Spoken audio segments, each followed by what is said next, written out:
খুবই মজাদার ও সুস্বাদু জলপাইয়ের টক-ঝাল মিষ্টি চাটনির রেসিপিটা আজকে আপনাদের সঙ্গে শেয়ার করব। শুরুতেই নিয়ে নিলাম ১ কেজি পরিমাণে জলপাই। আর এখানে দিয়ে দিচ্ছি ২ কাপ পরিমাণে পানি। ২ কাপ পরিমাণ পানির মধ্যে জলপাইগুলো খুব সুন্দরভাবে সেদ্ধ হয়ে যাবে। আমি চুলায় বসিয়ে দিলাম আর একটু পর নেড়ে দিব যাতে সব দিক থেকে সমানভাবে সেদ্ধ হতে পারে। ৫ থেকে ৬ মিনিটের জন্য আমি আবারও ঢেকে দিব আর এই সময়ের মধ্যেই এগুলো সেদ্ধ হয়ে যাবে। একটু খেয়াল করলেই দেখতে পারবেন জলপাইয়ের শরীর কিন্তু ফেটে গেছে। আমি নাড়ার ফলে এগুলো ভেঙেও যাচ্ছে। এখন যেটা করব এগুলোকে ম্যাশ করে নিব। আপনারা চাইলে যেকোনো গ্লাসের সাহায্যেও এই কাজটা করতে পারবেন। আর অবশ্যই জলপাইটা এরকম গরম থাকতে ম্যাশ করতে হবে। এগুলো যদি ঠান্ডা হয়ে যায় তখন কিন্তু শক্ত হয়ে যাবে। তখন খুব সুন্দরভাবে এগুলোকে ম্যাশ করতে পারবেন না। জলপাইটাকে যত সুন্দরভাবে ম্যাশ করে নেয়া যায় ততই ভালো।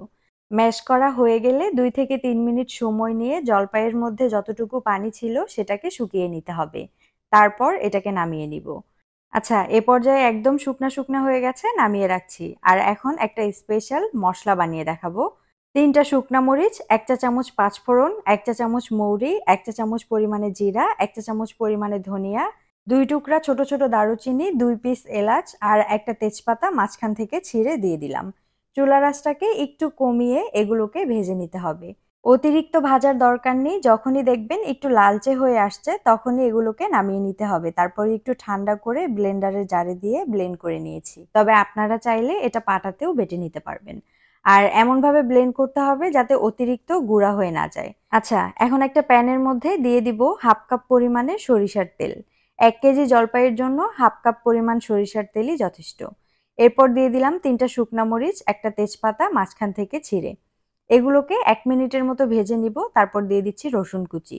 আমি ২ টা রসুন কুচি করে দিয়ে দিয়েছি। সবকিছুকে খুব ভালোমতো ভেজে নিব। রসুনগুলো যতক্ষণ না লালচে হয়ে যাচ্ছে ততক্ষণ। তারপর এখানে ব্যবহার করব 1/2 কাপ পরিমাণে খেজুর গুড়।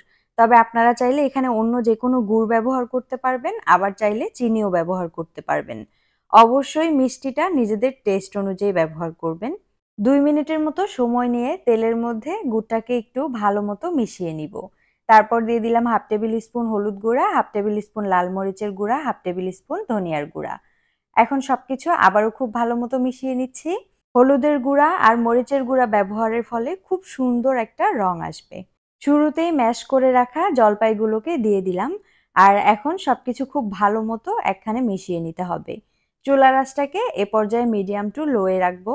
না হলে কিন্তু খুব তাড়াতাড়ি নিচের দিকে লেগে যেতে পারে। তাই এদিকে খেয়াল রাখতে হবে। যদি কোনোভাবে নিচের দিকে লেগে যায় তাহলে চাটনিটার মজা একদম নষ্ট হয়ে যাবে। দিয়ে দিচ্ছি 1/2 টেবিল স্পুন লবণ আর 1/2 টেবিল স্পুন বিট লবণ। পরে যদি লবণ লাগে সেটা টেস্ট করে আবারও দিয়ে নেওয়া যাবে। আর বিট লবণটা অবশ্যই ব্যবহার করবেন। বিট লবণ কিন্তু আচারের টেস্টটা অনেক বেশি বাড়িয়ে দেয়। আচ্ছা, আবারও সবকিছু খুব ভালোমতো মিশিয়ে নিচ্ছি। দিয়ে দিলাম 1 টেবিল স্পুন চিলি ফ্লেক্স। আমি টক ঝাল মিষ্টি চাটনি বানাচ্ছি, তাই এখানে চিলি ফ্লেক্সটা ব্যবহার করলাম। তবে আপনারা যদি শুধু টক আর মিষ্টি চাটনি বানাতে চান সেক্ষেত্রে চিলি ফ্লেক্সটা ব্যবহার না করলেও চলবে। তবে আমার মনে হয় চাটনি যদি একটু টক ঝাল মিষ্টি করা যায় সেটা আরো বেশি ভালো লাগে। অনবরত নাড়তে থাকলাম ১০ থেকে ১৫ মিনিটের মতো। তারপরে দেখুন রংটা আস্তে কতটা পাল্টে গেছে। ১০ থেকে ১৫ মিনিট নাড়তে থাকবেন এভাবে, কোনোভাবেই নাড়াটা বন্ধ করা যাবে না। আচ্ছা, আমি এখানে ১ চা চামচ পরিমাণে বানিয়ে রাখা মসলা নিয়ে নিলাম আর দিয়ে দিচ্ছি চাটনির মধ্যে।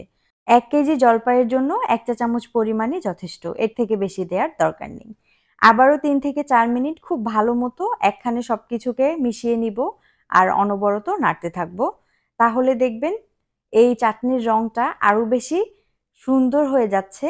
আর এটার যে সুন্দর একটা ফ্লেভার এই মসলাটার সেটাও কিন্তু খুব ভালোমতো থাকবে।